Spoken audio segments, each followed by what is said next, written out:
Qu'est-ce que c'est? Le syndrome de Rey est une maladie rare non inflammatoire pouvant causer des conséquences graves sur le foie et le cerveau.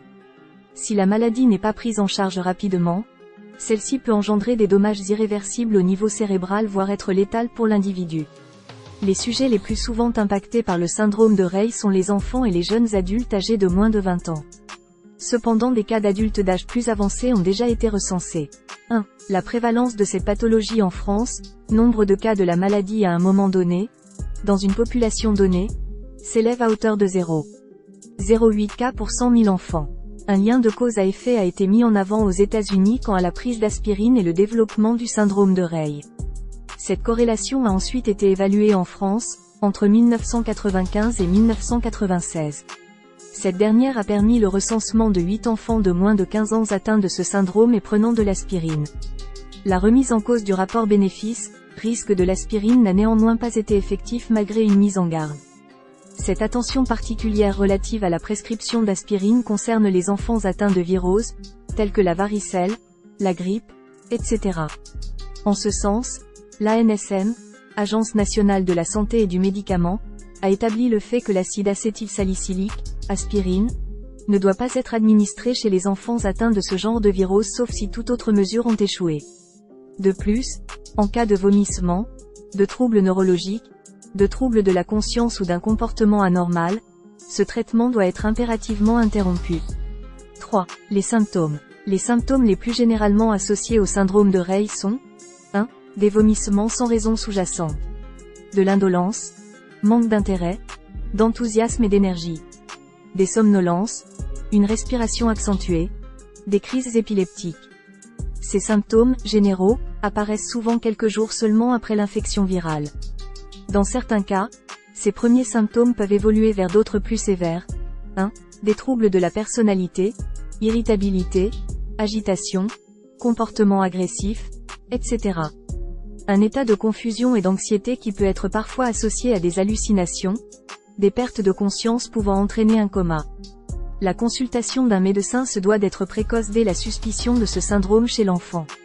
Bien que ces types de symptômes ne sont pas forcément associés au syndrome de Rey, il est nécessaire de vérifier l'hypothèse afin de confirmer ou non le développement de la pathologie.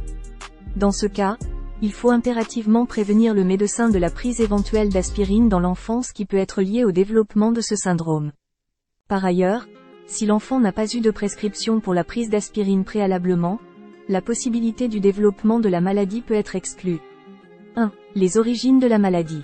L'origine exacte du syndrome de Rey est actuellement inconnue.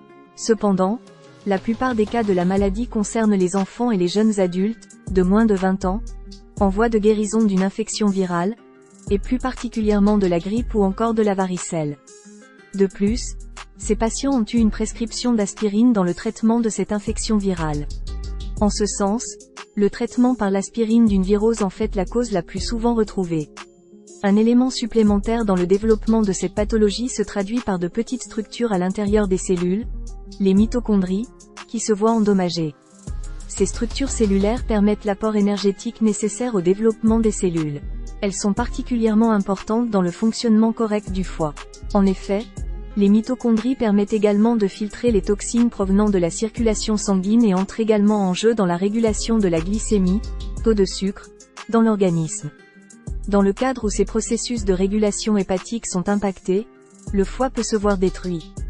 La destruction hépatique résulte de la production de substances chimiques toxiques.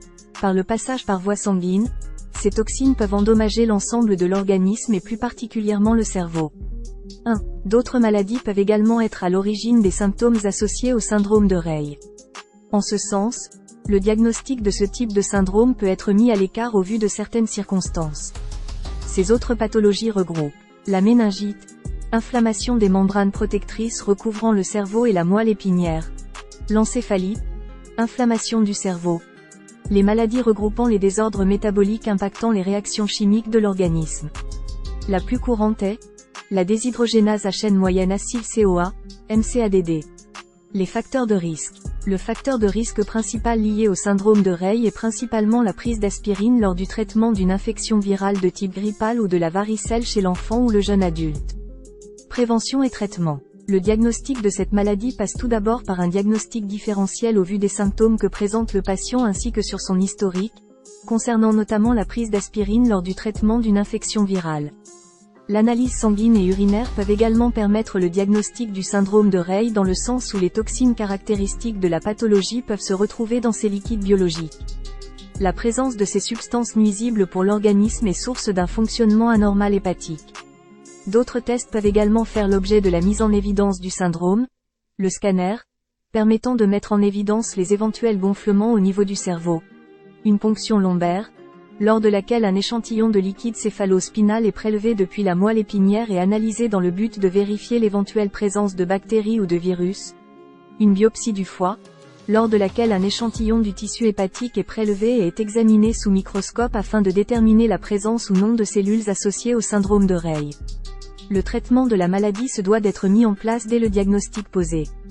Le but du traitement est de minimiser les symptômes et de permettre aux organes vitaux d'assurer leur fonction ainsi que de protéger le cerveau contre des éventuels dommages que la maladie peut causer.